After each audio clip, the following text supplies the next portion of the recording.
Assalamualaikum warahmatullahi wabarakatuh. Video saya kali ini akan membahas ARM Programming in C, atau kita lebih mengenalnya adalah pemrograman microcontroller yang berbasis arsitektur ARM dengan bahasa pemrograman bahasa C. Di dalam video ini lebih spesifiknya saya akan membahas yang pertama adalah bahasa pemrograman atau programming language, nanti dibagi beberapa kategori. Kemudian yang kedua adalah kita akan membahas data type atau beberapa tipe data. Kemudian yang ketiga nanti akan sedikit membahas tentang time delay. Kemudian yang terakhir ini yang sedikit banyak nanti kita akan mengupas tentang logic operation in C atau operasi logika dalam bahasa C. Langsung saja yang pertama adalah bahasa pemrograman. Di dalam bahasa pemrograman diklasifikasikan menjadi dua, yaitu yang pertama adalah low level, level yang terendah, kemudian ada high level atau level tertinggi. Salah satu contoh di low level ini adalah bahasa mesin atau mesin code ini. Bahasa mesin ini kita mengenal ya, isinya 0101 saja. Bahasa yang bisa dimengerti oleh mesin atau oleh CPU-nya. Kemudian sedikit naik ke atas levelnya ada bahasa assembly atau assembly language. Bahasa assembly ini ya di tahun-tahun 2005 cukup populer, cukup banyak digunakan. Sedikit lebih mudah dibandingkan dengan bahasa mesin. Artinya kalau bahasa mesin hanya mengenal angka 0 dan 1 saja. Kalau di bahasa assembly sudah agak mendingan, walaupun banyak instruksi-instruksinya berupa singkatan. Ada juga yang tidak singkatan, misalnya adalah call, kemudian air call, relative call, jump, dan lain sebagainya. Itu bahasa-bahasa assembly. Kemudian sedikit berkembang lagi yaitu kita mengenal bahasa C atau bahasa C++. Ini lebih modern lagi bahasanya, yang mungkin sekarang sudah familiar, kita sudah sering gunakan. Kemudian level yang paling tinggi kita mengenal ada bahasa pemrograman Python dan atau JavaScript. Ini yang sekarang lagi tren yaitu bahasa Python. Nah, ada karakteristik antara bahasa pemrograman level tinggi sama level rendah. Apa saja karakteristiknya? Misal di high level language, bahasa pemrograman tingkat tinggi, yang pertama karakteristiknya adalah human readable atau mudah dibaca oleh manusia, mudah dimengerti oleh manusia. Instruksi-instruksinya ya seperti kehidupan kita sehari-hari, artinya mudah dipahami. Karakteristik yang kedua pada bahasa tingkat tinggi adalah harus diterjemahkan supaya CPU-nya bisa mengeksekusinya. Must be translate for the CPU to execute. Artinya ketika kita mengprogram menggunakan bahasa tingkat tinggi, si compilernya atau IDE-nya seperti Arduino IDE, seperti MDK ARM, itu harus dikompil dulu, harus di-downgrade dulu ke bahasa mesin, yaitu 0101 tadi, supaya CPU-nya mau memproses instruksi-instruksi yang sudah kita program. Harus diterjemahkan dulu. Kemudian yang ketiga, ciri-cirinya adalah often portable. Hampir keseluruhan bahasa tingkat tinggi itu portable dengan berbagai macam tipe microcontroller atau tipe yang berbeda-beda. Misal kalau sekarang dan ke depan nanti kita akan belajar microcontroller berbasis ARM misal ya, maka bahasa tingkat tinggi yang sudah kita buat adalah sekarang untuk tipe ARM, kemudian bahasa tersebut bisa kita copy paste untuk mikro tipe misal adalah AVR. Tipe arsitekturnya adalah RISC misalnya, Reduce Instruction Set Computing, atau di AVR semuanya masih RISC seperti ATmega 328P atau dan lain sebagainya. Artinya berbagai CPU, berbagai arsitektur CPU dengan bahasa tingkat tinggi, kita tidak perlu mengeditnya. Artinya support satu dengan yang lain. Kita pindah-pindah mikro dengan bahasa tingkat tinggi tidak perlu merubah. Itu salah satu karakteristik bahasa pemrograman tingkat tinggi. Karakteristik berikutnya adalah one statement represent many CPU instruction. Ini hampir sama dengan yang sebelumnya. Jadi satu instruksi atau satu statement itu bisa kita pakai, bisa kita gunakan ke jenis CPU-CPU yang lain atau ke jenis mikro-mikro yang lain. Misal dari STM32 pindah ke ATmega seperti itu. Jadi hampir-hampir semuanya instruksi bisa support ke semua microcontroller. Nah, kemudian apa sekarang ciri khasnya bahasa tingkat rendah? Yang pertama ciri khasnya adalah hard to read by human. Artinya sangat susah untuk dibaca oleh manusia. Contoh bahasa mesin tadi, kalau ada bahasa mesin 1010, kita pasti akan susah membacanya. 1010 itu instruksi mikro harus ngapain atau instruksinya CPU harus ngapain, kita akan kesulitan untuk membacanya. Kita harus betul-betul hafal dengan bahasa mesin itu. Kalau kita ya kita tidak akan tahu bahwa instruksinya harus ngapain si CPU-nya atau si mikronya. Itu salah satu karakteristik atau keburukan kalau menurut saya bahasa tingkat rendah. Karakteristik yang kedua adalah provide exact control. Nah, ini kita sebut sebagai kelebihannya. Kalau tadi adalah kekurangan dari low level language, kalau sekarang adalah exact control, lebih pasti.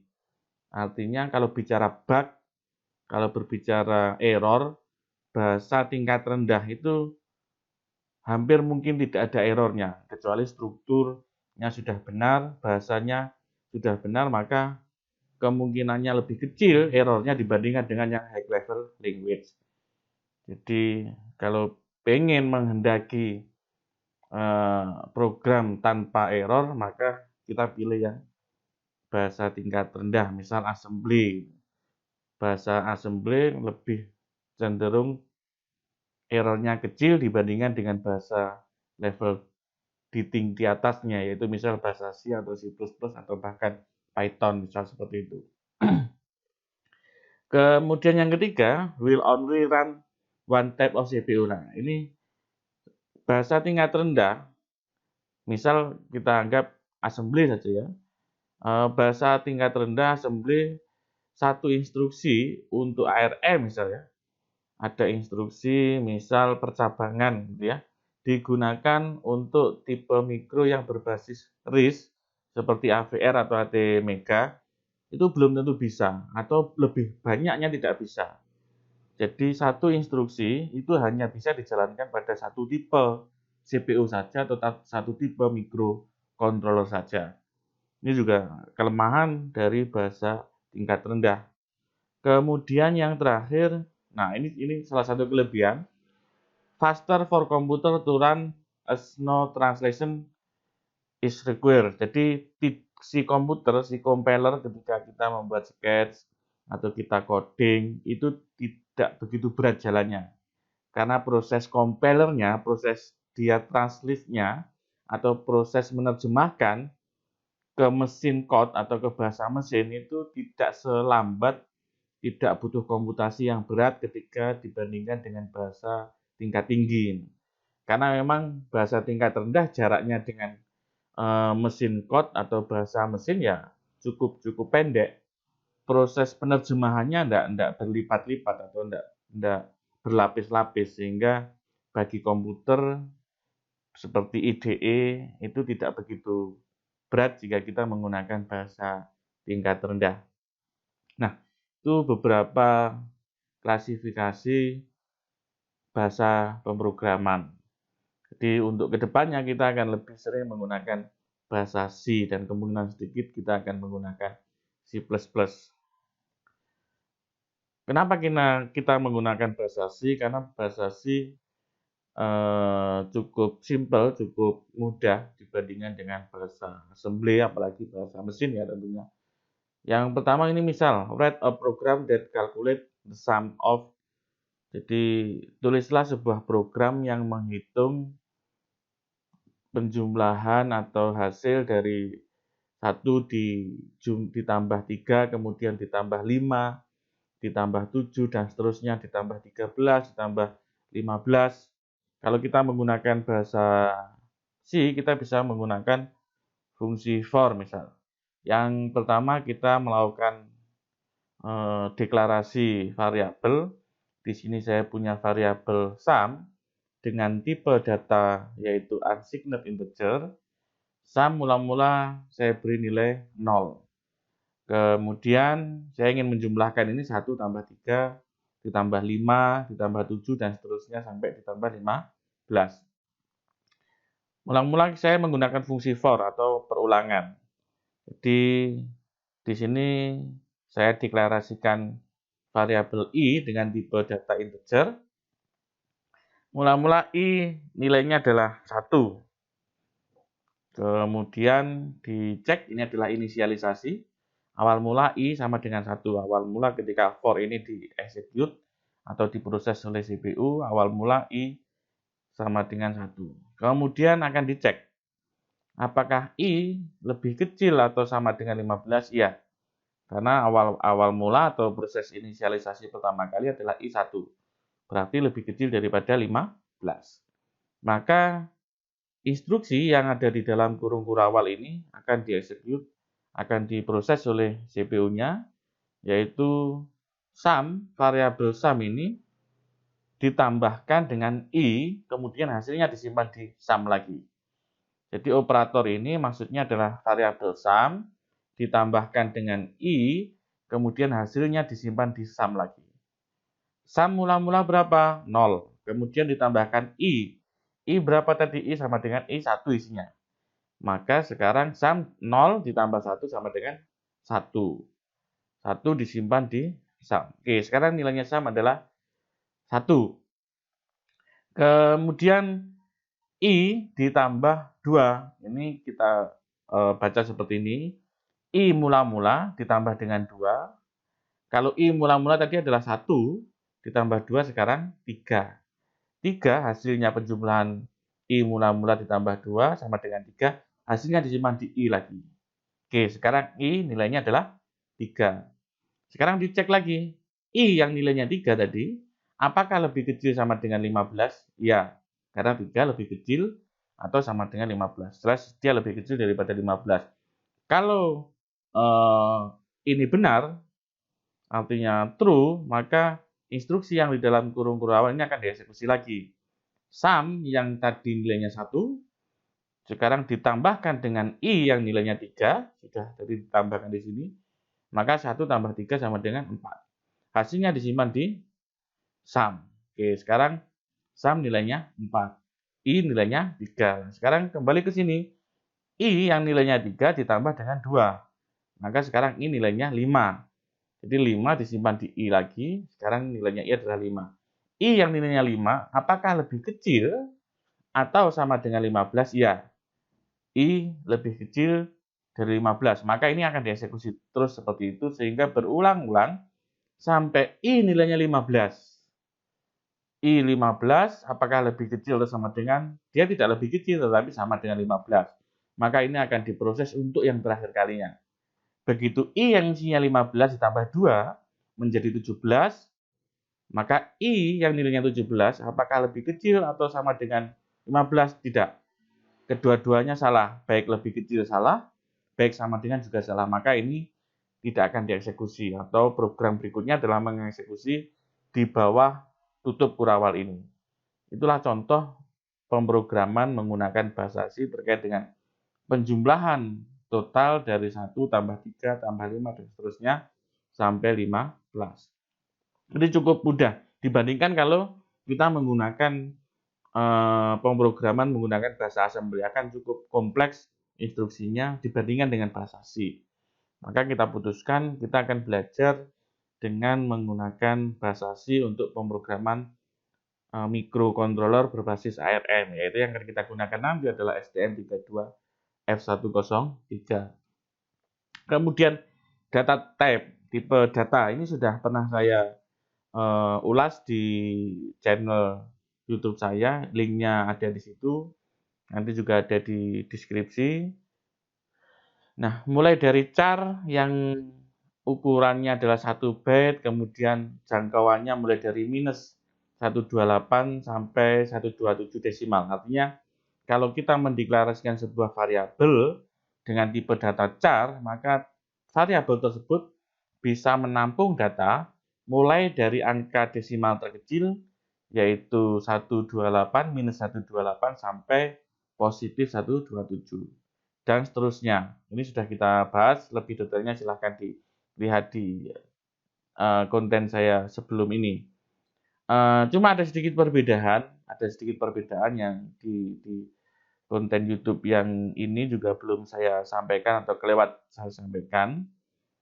Kalau nanti kita menggunakan ARM, ada sedikit perbedaan integer atau long. Kalau kita menggunakan RISC, misal ATmega atau AVR, maka integer dan long ini punya ukuran yang berbeda.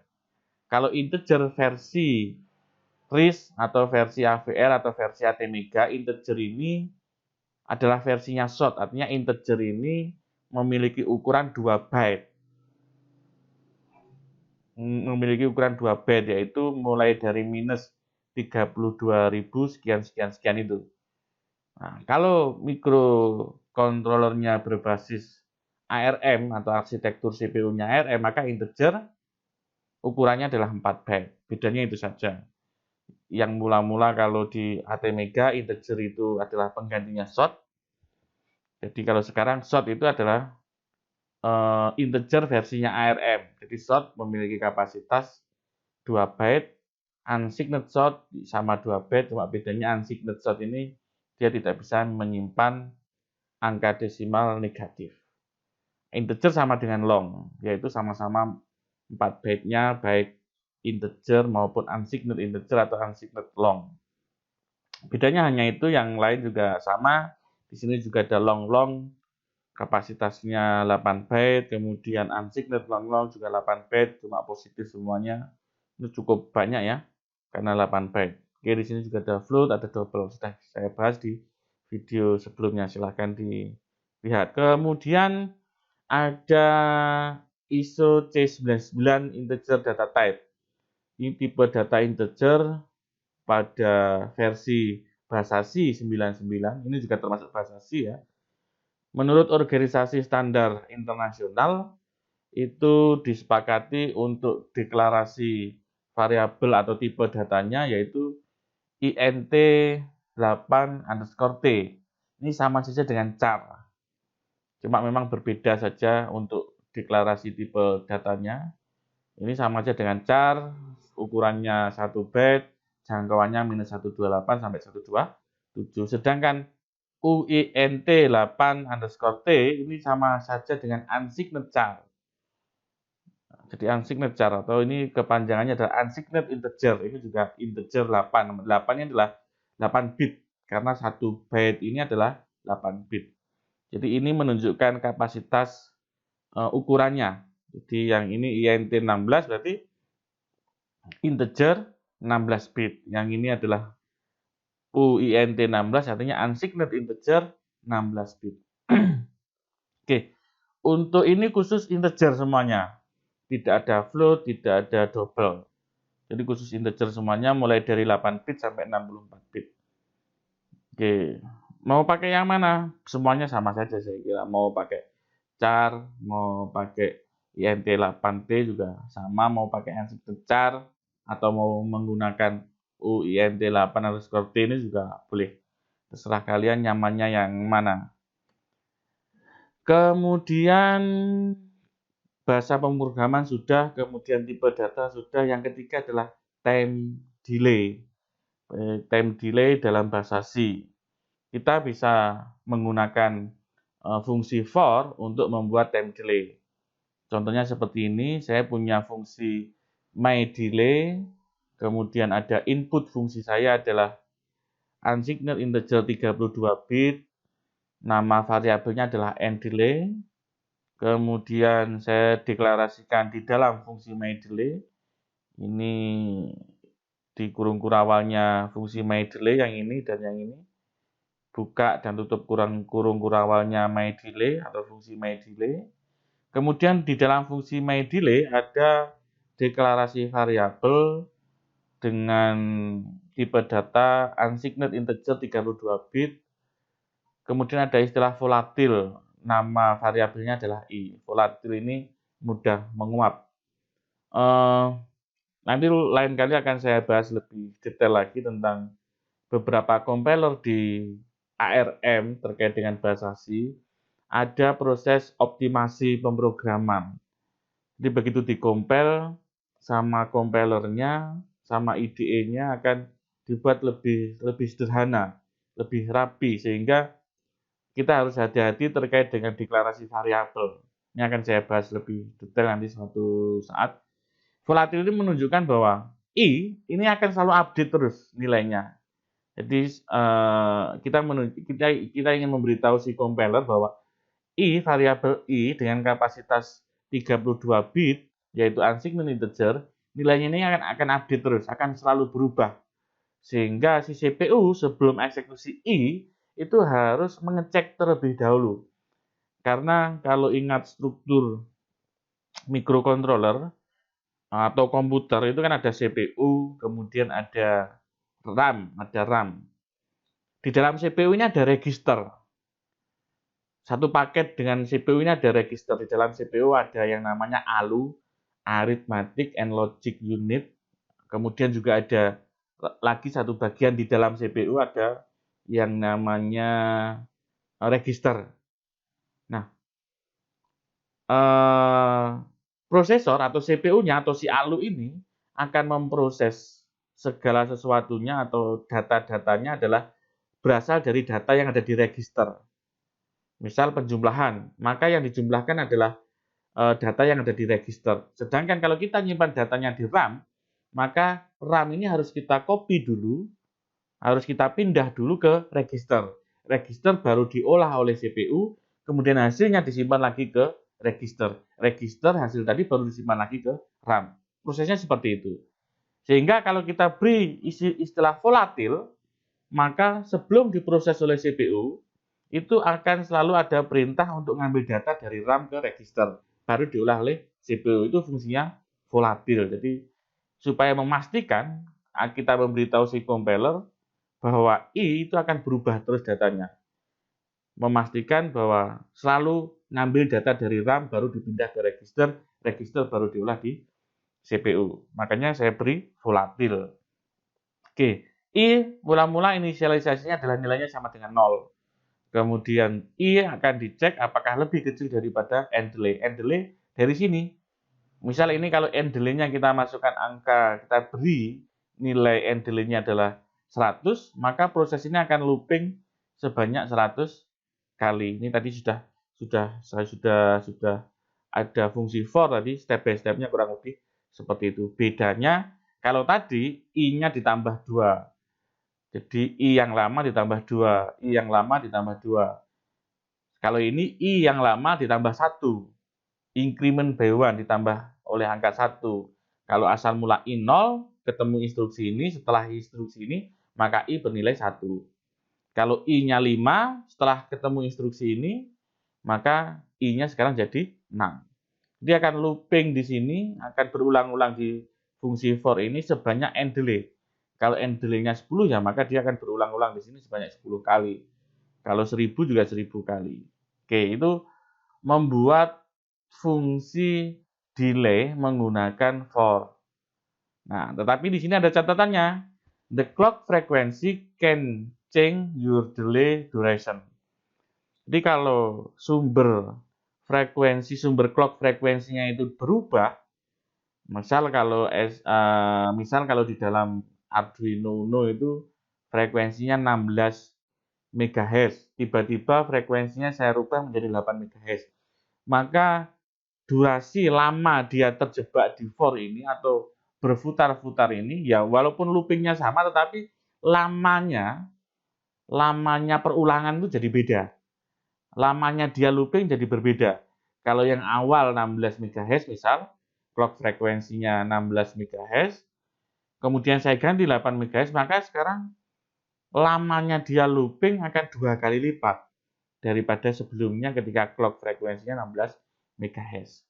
Maka fungsi delay menggunakan for itu boleh-boleh saja kita pakai, tetapi kadang akurasinya tidak begitu persis. Misal kita menghendaki 100 milisecond, maka ketika kita tidak tahu step by step-nya fungsi for ini, dan bagaimana ini diassemblikan atau step by step-nya oleh CPU, maka kita tidak tahu setiap siklus itu berapa mikrosecond atau berapa nanosecond, apakah bisa menghasilkan 100 milisecond, belum tentu. Jadi menggunakan fungsi delay, menggunakan for, ini hanya main kira-kira saja. Yang penting ada jeda, ada tunda. Dan yang kedua, clock frekuensinya berpengaruh. Jadi kalau sudah membuat fungsi delay dengan clock frekuensi 16 MHz, maka jangan sampai clock frekuensinya berubah. Misal kalau STM32F103, maksimal clock frekuensinya adalah 72 MHz. Berbeda dengan Arduino Uno, Arduino Nano, hanya maksimal 16 MHz. Kalau STM32F103 maksimal 72 MHz. Artinya komputasinya bisa lebih cepat dibandingkan Arduino Uno atau Arduino Nano. Oke, time delay sudah. Sekarang ini yang paling penting menurut saya, walaupun sebetulnya ini sudah mungkin dibahas di mata kuliah rangkaian digital mungkin ya. Ini akan saya bahas lagi sebagai pengantar kita untuk belajar microcontroller. Bitwise operator atau operator untuk mengakali atau merubah bit-bit yang ada di dalam mungkin 1 byte, yang ada di dalam 1 word, misal ada di dalam 16 bit, misal seperti itu ya. Jadi ini adalah untuk merubah nilai bit pada memori dengan kapasitas yang besar, misal di dalam byte atau di dalam word atau di dalam 16 bit atau di dalam 32 bit, tapi kita hanya ingin merubah 1 bit saja. Nah, kita ada operator di sini, ada operator AND yang pertama, simbolnya simbol dan di sini, kemudian ada operator OR, simbolnya vertikal bar ini, kemudian ada operator NOT atau inverting atau inverter yang simbolnya seperti huruf sinus ini, yang letak di keyboardnya adalah di bawah escape, paling pojok kiri atas itu. Kemudian yang terakhir untuk operator bitwise ada XOR, ada exclusive OR. Oke. Yang pertama ada N. N ini salah, dua-duanya harus memiliki nilai 1, baru outputnya adalah 1. Misal seperti ini, kalau ini 00 karena tidak ada yang 1, maka outputnya hasil dari A di-N-kan dengan B, A di-N-kan dengan B, karena ini tidak dua-duanya 1, maka hasilnya 0. Begitu juga yang ini, A di-N-kan B, A di-N-kan dengan B, karena hanya B yang 1, yang A masih 0, maka hasilnya 0.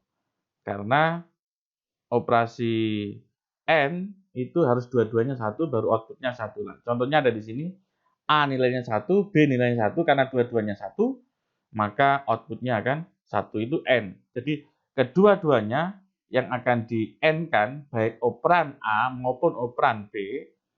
Jadi kita nanti akan mengenal istilah operan. Jadi kalau ada, ini N-nya adalah operator, yang dioperatorkan namanya adalah operan. Jadi misal namanya aritmatika penjumlahan. Yang namanya penjumlahan itu ada 2 variabel yang akan dijumlahkan. Misal variabel A dijumlahkan dengan variabel B.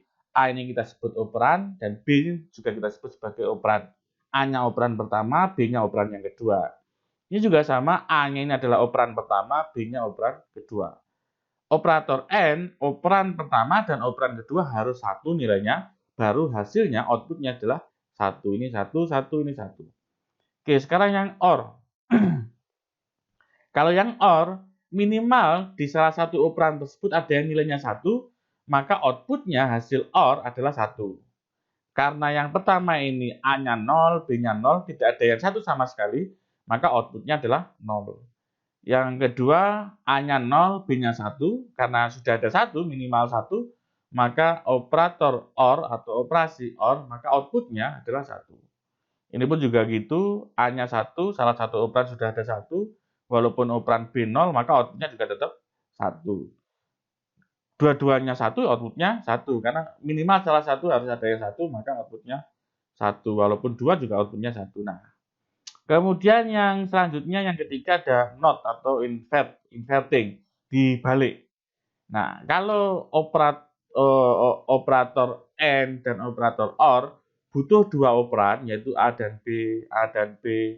Sedangkan not hanya satu saja operannya. Karena ini adalah operasi dibalik saja. B, nilainya B ini diinvert, dibalik, kalau yang asalnya 0, kemudian setelah dibalik maka nilainya Y di sini adalah 1. 1 ini adalah kebalikan dari nilai 0 di sini, atau nilai kebalikan dari B.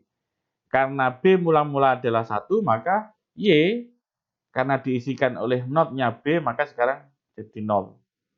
B di sini 0, di sini jadi 1, di sini 1 jadi 0 di sini. Jadi dibalik, angkanya B ini dibalik. Yang asalnya 0 dijadikan 1 dan seterusnya. Itu operator not. Kemudian yang terakhir adalah XOR atau exclusive OR.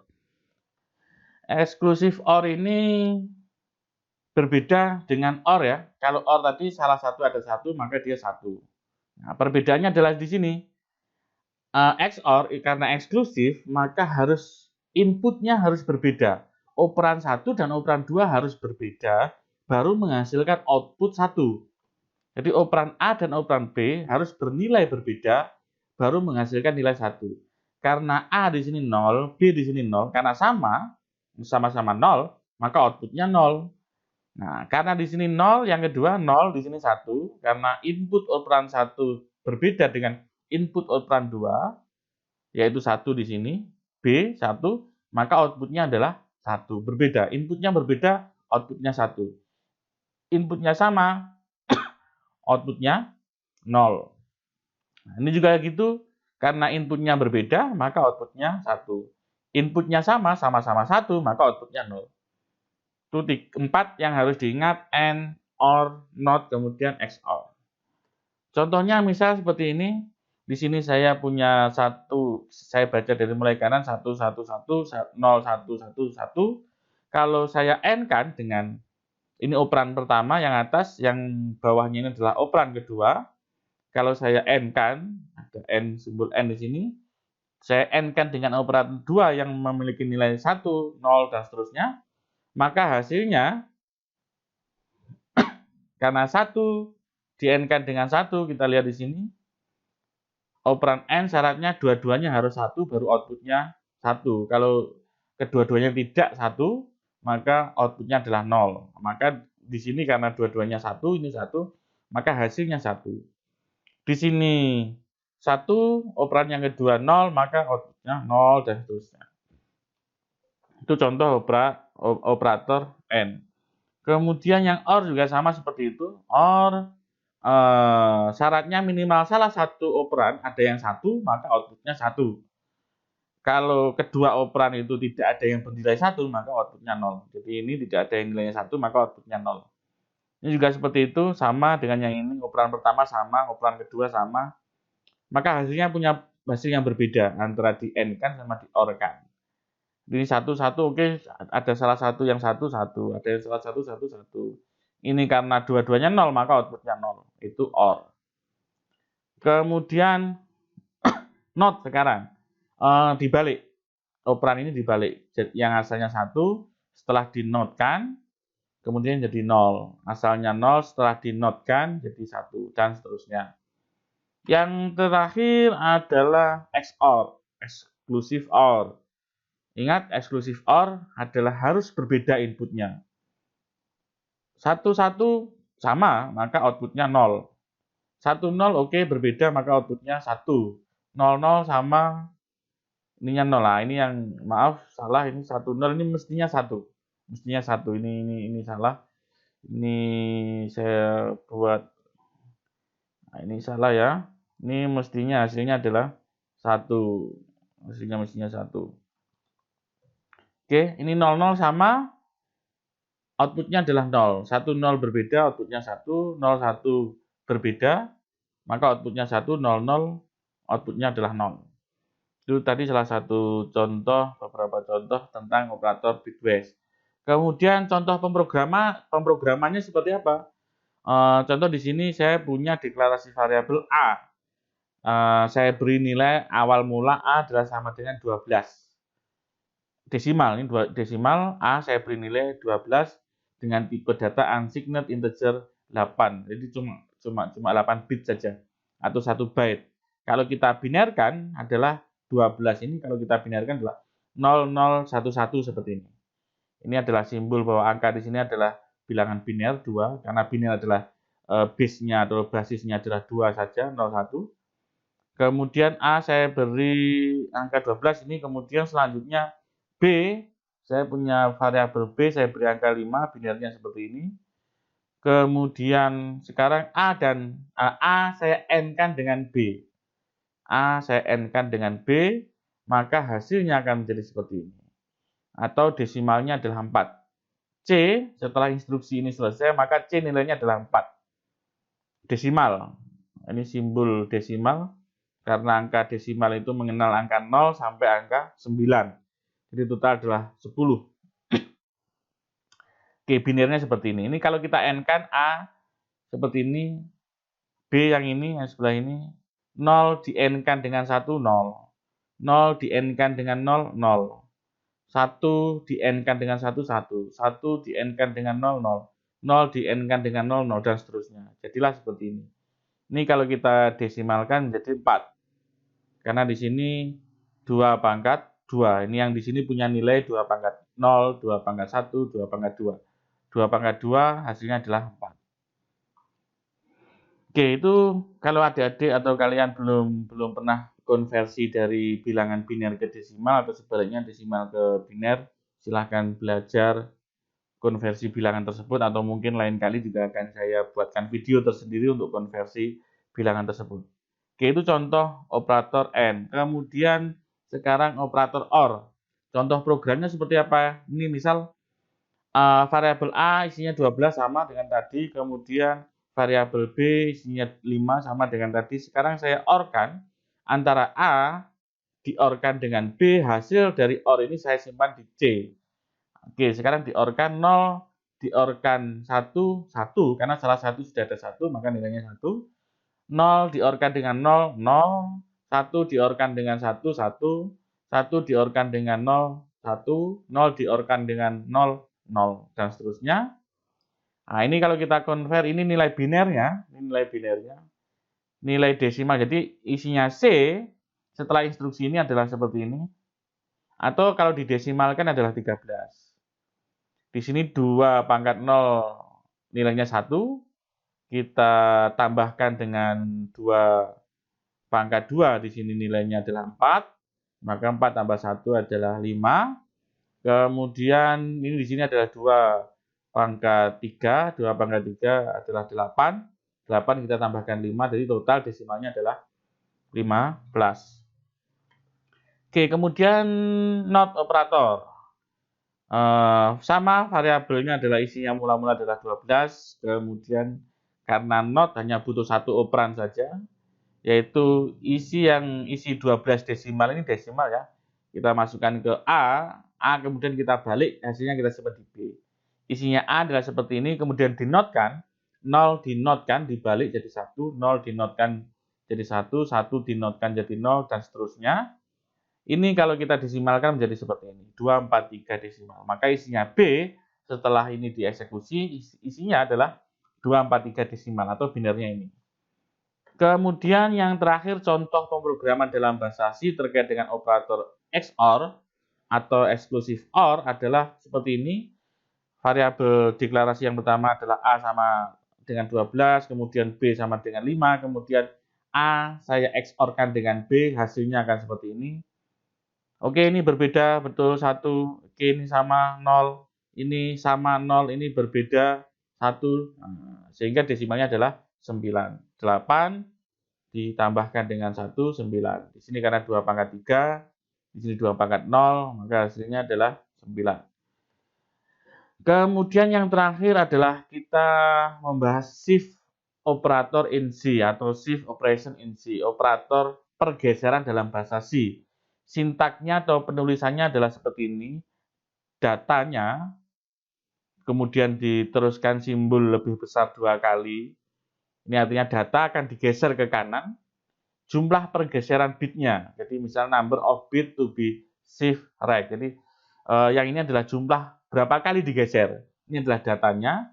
Kemudian diteruskan dengan simbol lebih besar 2 kali dan diteruskan dengan jumlah berapa bit yang akan digeser. Contohnya seperti apa? Contohnya seperti ini.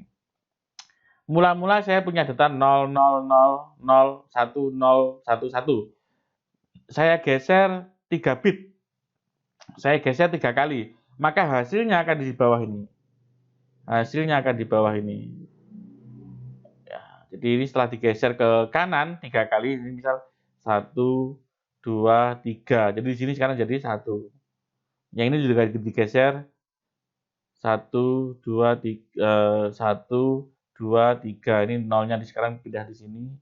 Yang 1 di sini, 1, 2, 3. Pindah jadi di sini. Yang ini 1, 2, 3 pindah di sini. Jadi semua data akan digeser ke kanan sebanyak 3 kali. Nah, 3 kali ini ya tergantung kebutuhan kita. Mau 1 boleh, mau 2 boleh, 3 dan seterusnya.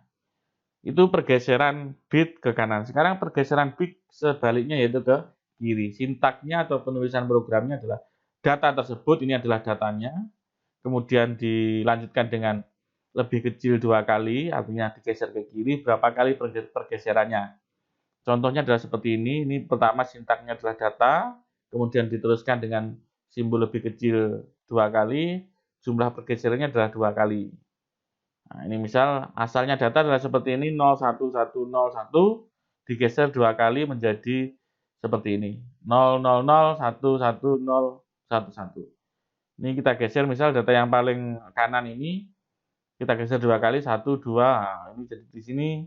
Ini kita geser 1 2, yang 1 di sini jadi di sini. Yang 0 di sini kita geser juga 1 2 jadi di sini. Yang ini kita geser 2 kali 1 2 jadi di sini. Itu pergeseran bit atau operator shift. Nah, ini contoh dalam bahasa C-nya. Misal saya punya variabel A dengan isi 20 yang binarnya seperti ini. Ini adalah 16 ditambahkan 4. Jadi kalau sudah kita geser A ini yang isinya 20 seperti ini binarnya. Kemudian kita geser 2 kali. Jadi ini 1 2, satunya ini pindah ke sini. Nolnya kita geser juga 1 2 pindah ke sini. Nolnya sekarang ini pindah ke sini. Ini 1 2, sekarang satunya pindah ke sini. Jadi ini sekarang pindah 2 bit. Ini juga pindah. Yang ini 1 ini juga pindah. Jadi pindah 2 bit 1 2. Itu contoh pemrograman dalam rangka untuk menggeser angkanya, datanya ke kanan. Maka sekarang nilai desimal B adalah 5. Atau binarnya nilainya sekian. Oke, itu untuk pergeseran ke kanan, contoh program dalam bahasa C. Untuk pergeseran ke kiri sama, A-nya sekarang masih sama, A-nya nilainya 20. A-nya nilai 20, saya geser ke kiri 2 kali. Di ini yang datanya tadi, saya geser ke kiri 2 kali, jadinya seperti di bawah ini. Nilai desimalnya adalah 80. Sekarang B nilainya adalah 80. Setelah diisi data oleh A yang digeser 2 kali. Kemudian cara setting a bit in a byte to 1. Cara setting 1 bit saja. Kita ingin katakanlah 1 bit di dalam 1 byte. 1 byte itu kan ada 8 bit ya. Ada 8 bit. Kita hanya ingin merubahnya 1 bit saja. Kita hanya ingin setting 1 bit itu menjadi angkanya 1. Jadi tidak merubah semuanya. Yang lain biarkan tetap sesuai dengan datanya, tidak berubah. Kita hanya ingin merubah 1 bit saja tanpa merubah yang lain. Maka caranya we can use vertical bar, tandanya seperti ini, operator to set, ini OR ya, tandanya OR ya, to set a bit of a byte to 1. Jadi kita bisa menggunakan OR operator atau operator OR untuk set, ini artinya untuk membuat bit itu menjadi 1. set a bit ini artinya adalah membuat bit itu dalam byte itu menjadi nilainya 1. Hanya 1 bit saja nilainya 1. Nah, ini byte, ini artinya adalah set a byte ini adalah membuat 1 bit itu menjadi 1 dalam 1 byte. Contohnya seperti ini. Misal X ini adalah bisa 0, bisa 1. X ini bisa 0, bisa 1. Jadi ini dianggap acak saja. Maka caranya merubah, misal ini adalah ini ada beberapa orang yang menganggap ini bit ke-1, bit ke-2, bit ke-3 dan seterusnya. Ada juga yang menganggap ini bit ke-0, bit ke-1, bit ke-2, bit ke-3, bit ke-4, bit ke-5. Misal seperti ada juga yang seperti itu. Ada yang dimulai dari ke-0, ada yang dimulai dari 1. Karena bilangan biner dimulainya dari 2 pangkat 0, maka saya lebih suka ini saya sebut bit ke-0. Bit ke-0, bit ke-1, bit ke-2, bit ke-3, bit ke-4, bit ke-5, bit ke-6, bit ke-7, misalnya seperti itu ya. Nah, saya ingin merubah hanya bit ke-5 saja. Maka caranya data yang ada di byte ini, yang ada di 1 byte ini, yang berubah hanya bit ke-5. Jangan sampai bit yang ke-0 sampai bit ke-4 dan bit ke-6, bit ke-7 tidak berubah. Caranya adalah kita OR-kan dengan seperti ini angka ini. Yang aktif yang bernilai 1 hanya bit ke-5, yang lainnya adalah 0 semuanya. Bit ke-0 sampai bit ke-4 0, bit ke-6 sampai bit ke-6 dan bit ke-7 0. Maka setelah yang atas ini kita OR-kan dengan yang bawah ini, hasilnya yang bit ke-0 tidak akan berubah. Kalau di sini 1 kita OR-kan dengan 0, ya tetap 1. Kalau misal X di sini 0, kita OR-kan dengan 0, ya di sini tetap 0. Jadi yang X ini tidak akan berubah. Entah itu isinya awal mulanya adalah 0 ataupun 1, ya tidak akan berubah walaupun setelah kita OR-kan. Nah, ini kalau asalnya adalah 0, kita OR-kan dengan 1, ya nilainya akan jadi 1. Kalau ini asalnya dengan 1, kita OR-kan dengan 1, ya nilainya 1. Karena kita ingin menghendaki set a bit. Jadi membuat salah satu bit itu menjadi set. Set itu high atau logic high atau logic 1. Jadi tetap 1. Yang lainnya tidak berubah. Kalau di sini 1, ya kita OR-kan dengan 0, jadinya 1. Kalau misal di sini 0, kita OR-kan dengan 0, ya di sini 0. Jadi tidak berubah. Yang lain tidak berubah kecuali yang bit ke-5. Atau kita bisa menggunakan shift operator, pergeseran shift. Karena kalau di sini ngitung bit ke-5 kan susah ya. Susah membuat bit ke-5, harus ngitung ini 0, 1, 2, 3, 4, 5 gitu ya. Nah, kalau di sini 1 kita geser 5 kali, kalau misal satunya di sini ya. Kita geser 5 kali, 1, 2, 3, 4, 5. Yang lainnya jadi 0. Jadi seperti ini. Di instruksi ini itu hasilnya ini. Hasilnya ini. Oke, instruksi ini hasilnya ini. Jadi sama saja, karena ini juga OR boleh menggunakan instruksi yang sebelah kiri ataupun instruksi yang sebelah kanan. Jadi sekarang kalau kita OR-kan, ini setelah diproses ya jadinya seperti ini. Hasilnya akan sama. Tidak jauh berbeda. Oke, contoh dalam pemrograman dalam bahasa C adalah GPIOA ODR. Jadi ini adalah register GPIOA itu ada banyak. Salah satunya adalah ODR. Katakanlah di ODR itu yang ingin saya rubah hanya bit ke-5. Bit ke-5. Maka kita bisa menginstruksikan seperti ini.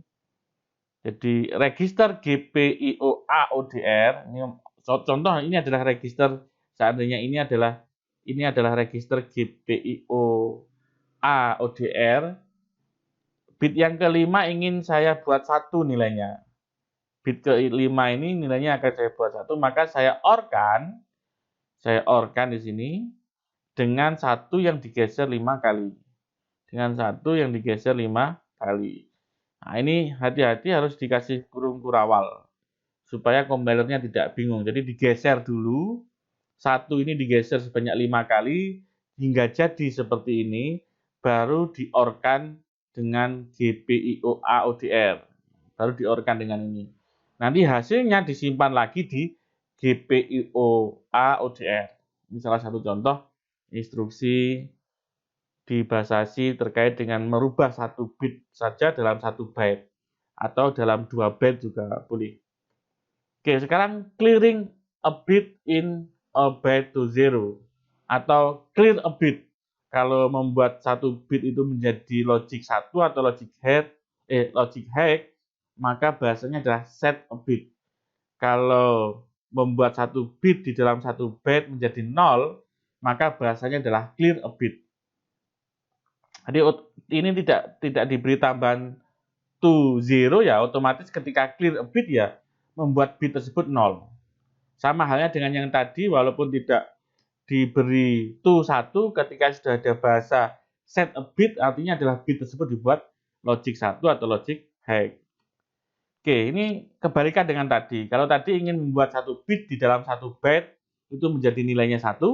Kalau sekarang, 1 bit di dalam 1 byte tadi, hanya 1 bit saja yang dirubah dalam 1 byte, itu nilainya menjadi logic 0 atau logic low.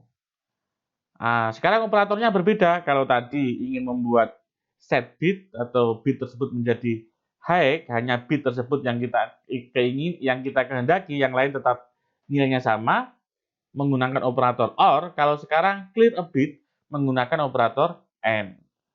Oke, contohnya seperti ini. Operan pertama atau operan pertama ya betul, mula-mula nilainya x ini kalau nggak 0 ya, 1 bebas, random. X ini kalau nggak 0 ya, 1 terserah. Kemudian kita AND kan dengan angka seperti ini masih sama. Ini masih sama, bit ke-5 ingin saya nolkan. Kalau tadi bit ke-5 ingin saya buat 1. Kalau sekarang bit ke-5 saya nolkan. Maka yang lainnya adalah 1, 1, 1, 1, 1. Yang bit ke-5 saya buat 0. Bit ke-6 1, bit ke-7 1. Kalau ini kita AND-kan dengan operan pertama, ini operan kedua. Ini operan pertama. Ini kalau kita AND-kan, yang bit ke-5 yang pasti jadi 0. Kalau bit yang lain, bit ke-0 sampai bit ke-4 ya, sesuai dengan nilai aslinya. Kalau aslinya di sini 0, di AND-kan dengan 1, nilainya 0. Karena AND itu harus input dua-duanya harus 1, baru outputnya 1. Kalau di sini 1, di AND-kan dengan 1, di sini ada 1. Jadi yang X ini tidak berubah sesuai dengan awalnya. Yang pasti yang berubah adalah bit ke-5. Di sini 1, kalau awal mulanya di sini 1, di AND-kan dengan 0, ya outputnya akan 0. Kalau di sini 0, di AND-kan dengan 0, ya tetap outputnya akan 0. Atau kita bisa menulis untuk clear bit ini dengan instruksi seperti ini. Nah, jadi boleh menggunakan yang metode seperti kiri, hanya butuh AND saja. Atau kalau yang di sini agak sedikit kompleks, digeser sebanyak 5 kali, 1 digeser sebanyak 5 kali, kemudian dinotkan. Asalnya kalau saya tulis misal 0 ada 4 gitu ya. Ini maaf tulisannya kalau saya menggunakan kursor agak jelek. Ini 1 kan gini, nilainya 1 ini. Digeser 5 kali kan jadi seperti ini.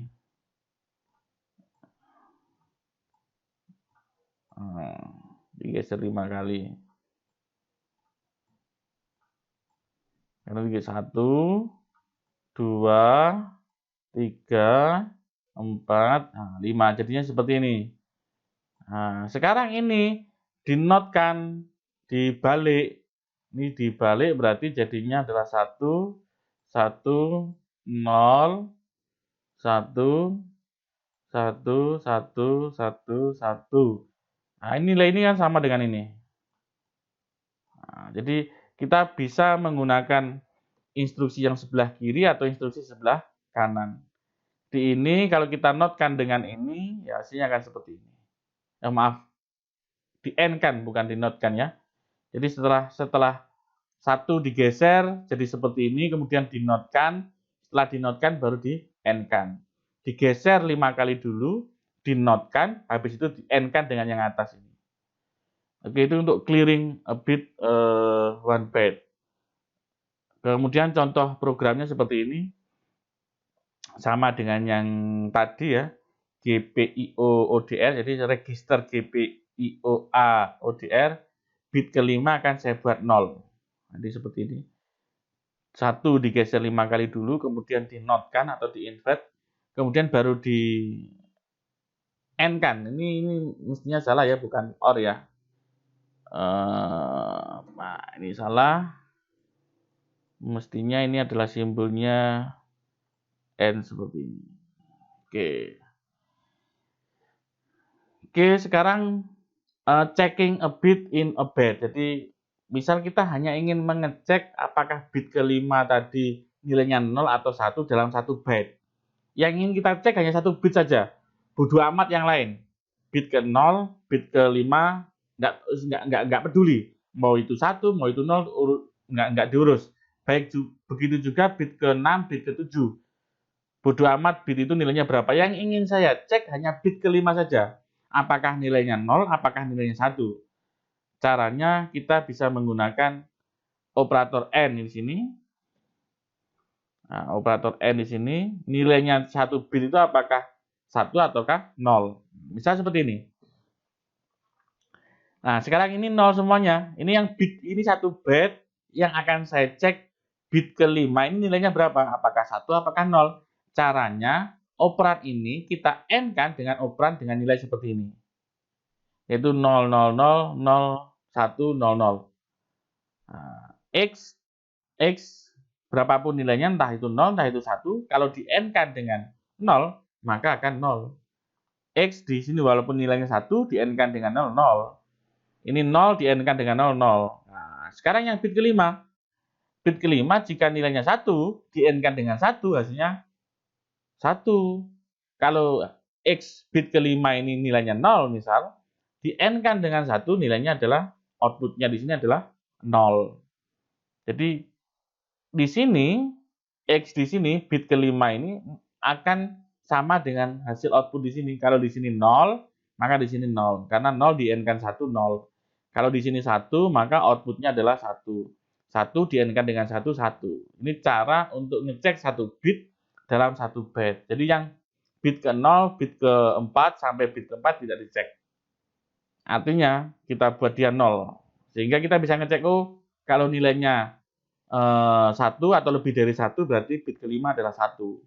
Oh, kalau nilainya hasilnya ini 0, oh berarti bit kelima 0. Atau kita bisa menggunakan instruksi yang lain, yaitu digeser dulu. Sama dengan yang tadi ya, kurang lebih. Misal 1 kan asalnya seperti ini, sama dengan yang tadi. Saya tuliskan kembali saja. Oke, nilai 1. Kalau setelah digeser 5 kali sama dengan yang ini. Sama dengan yang ini. 0, 0, 1, 0, 0, 0, 0, 0.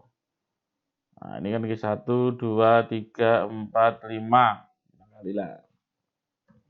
Oke, ini kalau kita N-kan dengan ini ya hasilnya akan sama. Hasilnya yang ini sama dengan hasilnya yang ini. Oke, sekarang contohnya misal di sini menggunakan struktur if, yaitu untuk mengecek sebuah kondisi.